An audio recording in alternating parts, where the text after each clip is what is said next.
In the 17th century, the 5 families that settled the Ipswich colonies were endowed with supernatural abilities by something called the Power. When one family tried to get more power, it was banished. The remaining 4 families, in order to protect themselves, formed a covenant that ensured their survival. In the present, the 4 descendants of the covenant are good friends.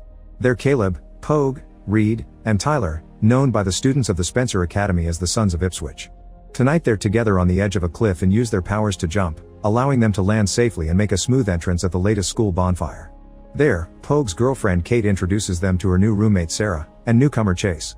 A girl makes fun of Sarah for being on a scholarship instead of being from a good family like everyone else here, and when Caleb calls her out for it, Aaron comes in her defense.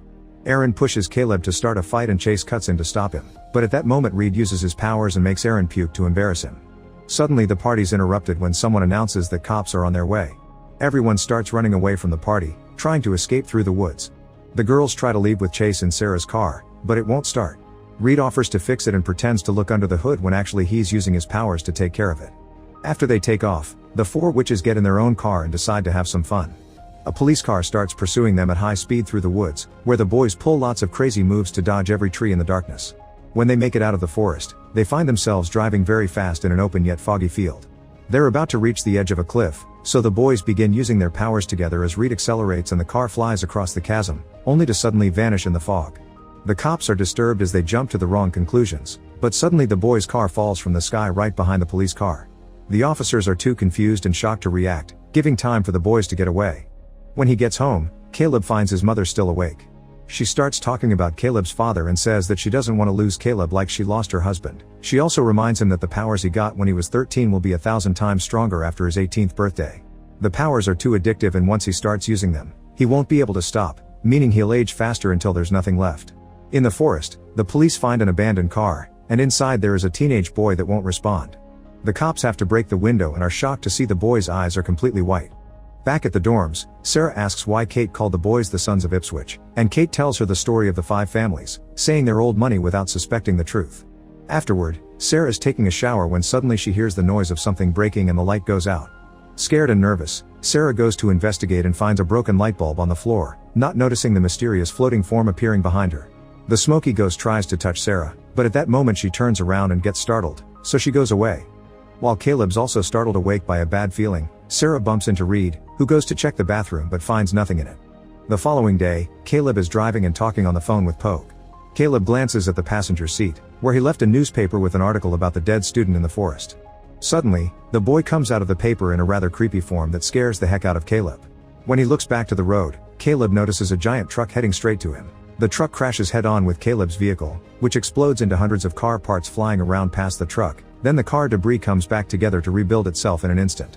Caleb picks the phone up to tell Pogue that he just saw a darkling in the form of the dead student, and they agree something weird is going on. Later that day, Caleb stops by the pharmacy and runs into Sarah, so he invites her to run errands with him. They drive by Putnam's barn, and Caleb explains that is where the original Ipswich colony was established. Eventually they pull up in front of a huge old building that Caleb says was his family's first colony house. At that moment a shot can be heard from the house, but Caleb says it's only the caretaker Gorman, who can be very paranoid. Caleb leaves Sarah in the car while he goes into the house. Once inside, Caleb drops off the medicine on a table and asks Gorman if certain wrinkly person in the chair needs anything else, but Gorman says no. In the afternoon, everyone goes to a bar to have some fun, and the boys use their powers to look under a girl's skirt while they bet on the color of her underwear. While Kate and Caleb dance together, Aaron starts a fight with Reed and Tyler, accusing them of cheating during their pool game. They quickly take the fight outside and Reed and Aaron are ready to throw down, but before things can escalate, the bar manager comes with a bat and tells them to break it off.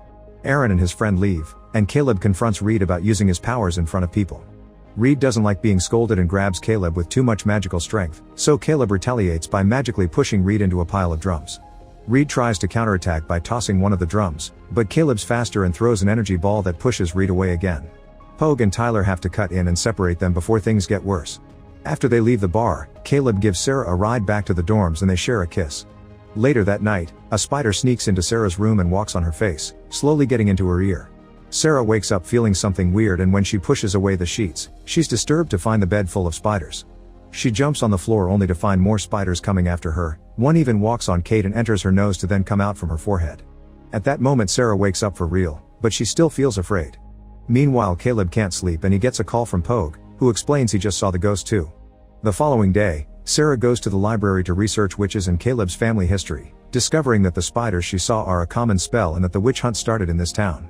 After swimming practice, Chase teases Aaron in the locker room by insulting his manhood, so Aaron responds by punching him. Caleb tries to stop them before it gets worse, but Chase easily knocks down Aaron with just one move, impressing everyone. Later in the evening, Caleb and Sarah go out again, and Caleb asks Sarah to go to the fall fest with him on Saturday, mentioning it's his birthday. Sarah accepts before they share some passionate kisses in the car. At home, when Caleb tries to go to sleep, he's disturbed when the ghost appears in front of his bed again, only to disappear quickly. The next day during swimming practice, Caleb and Chase have a race. At first they're head to head, but soon Caleb takes the lead. Suddenly Chase's eyes turn black, revealing he also has powers and he's using them to make Caleb crash his head onto the wall. Caleb loses consciousness and seconds later, he opens his eyes to see his friend staring down at him, telling him that Chase saved him from drowning.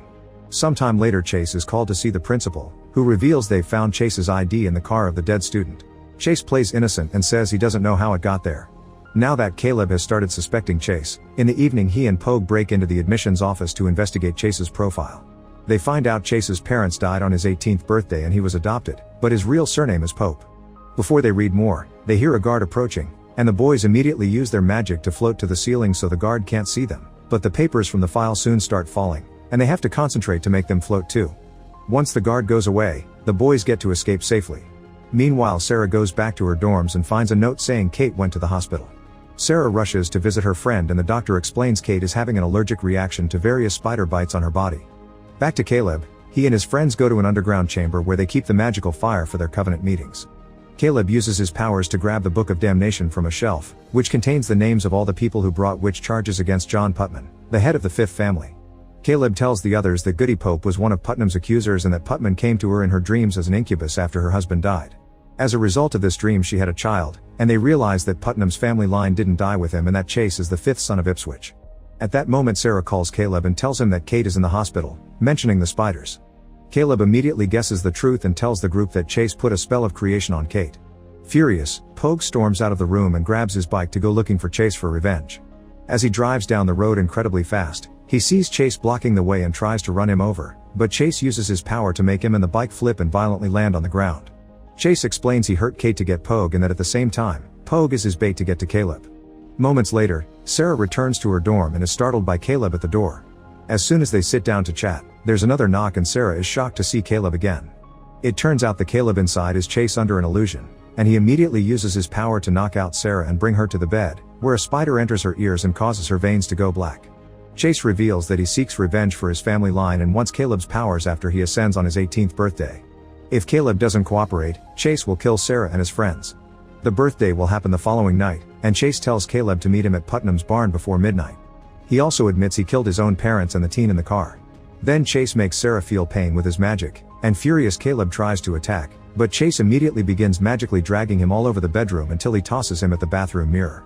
Chase admits he's already addicted and thinks that adding Caleb's power to his own will fix the aging problem, but Caleb tells him it doesn't work like that, it's the body that wears down, not the power. Caleb doesn't believe him and reminds him to meet him at the barn before kissing Caleb and magically repairing the mirror. When he's about to leave, Caleb convinces him to at least pause Sarah's spell so she doesn't die before tomorrow night. After Chase is gone, Sarah wakes up and Caleb pretends she passed out when he told her Pogue was in an accident, and now he's in the hospital with serious injuries. The next day, they visit Pogue at the hospital, and he tells Caleb not to go against Chase because he's too powerful. Afterward, Sarah begs Caleb to tell her what's going on, so Caleb takes her to meet his father William, who is the wrinkly guy under the care of Gorman. He's only 44 years old, but he looks extremely old because he used too much power and it consumed his body. Caleb tells Sarah the whole truth and convinces her to let Reed and Tyler take her to the party while he confronts Chase. In the evening, once the trio arrives at the party, Chase watches them from the top of a building. As soon as Red and Tyler get distracted, Chase jumps down and kidnaps Sarah. Meanwhile, Caleb is making his way to the barn and a call from Reed tells him Sarah is missing. Suddenly Chase jumps onto the hood of Caleb's car and attacks him by making all the windows explode. Caleb gets out of the car and runs to the old barn, where Chase is waiting with an unconscious Sarah to make sure Caleb keeps his end of the deal. When Caleb refuses again, Chase floats up and throws a magical attack at Caleb, then he hits him with some wood pieces from the barn.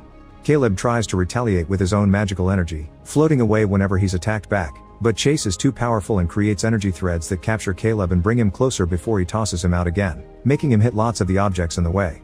When Chase pushes Caleb once again, Caleb lands against a wood beam and is stuck there as his body starts to glow. The clock indicates it's finally his birthday and he's now ascending. After several seconds of energy entering Caleb's body, he drops to the floor, and he finally has the power to fight back properly.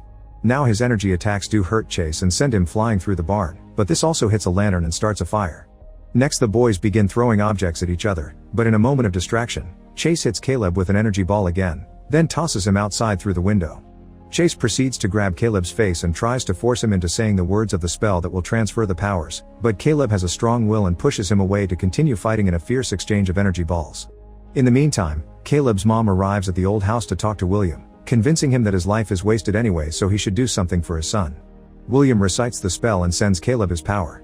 At the barn, lightning flashes, and Caleb receives his dad's magic, making him more powerful. Chase throws yet another energy ball at Caleb, but since he's stronger now, he catches it easily and throws it back at Chase.